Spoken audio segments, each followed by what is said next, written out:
کسی کو مال سیم و زر، ہمیں علم و ہنر بخشا.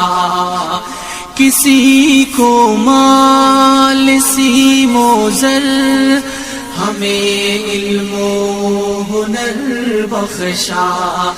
اسی پر مر مٹیں گے ہم، گلا دیں گے بدن اپنا.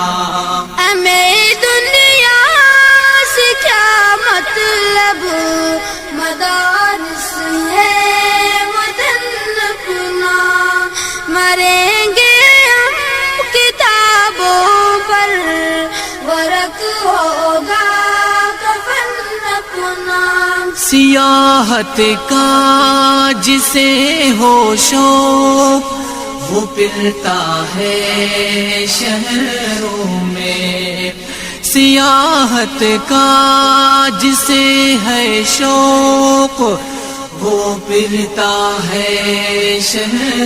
آج 13 مارچ بروز اتوار 2022 عیسوی، صبح فجر کے بعد سے لے کر مغرب کی نماز سے پہلے تک محمد فرحان خان ولد محمد ناصر خان صاحب حیدرآباد، انہوں نے مکمل قرآن عظیم الشان ایک بیٹھک میں، ایک نشست میں الحمدللہ سنانے کی سعادت حاصل کی ہے.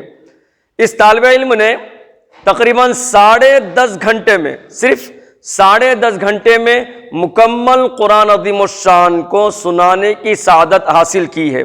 اس موقع پر شہر بانسواڑہ کے الحمدللہ بہت سارے حضرات یہاں پر تشریف لائے، اور اس طالب علم کی ہمت افزائی کے لیے، ہماری حوصلہ افزائی کے لیے، چونکہ مدرسے عبداللہ بن عباس کی خصوصیت ہے کہ یہاں پر جب تک چاہے کون سا بھی طالب علم ہو، ایک بیٹھک میں قرآن نہ سنا لے اس وقت تک اس کو حافظ نہیں بناتے ہیں.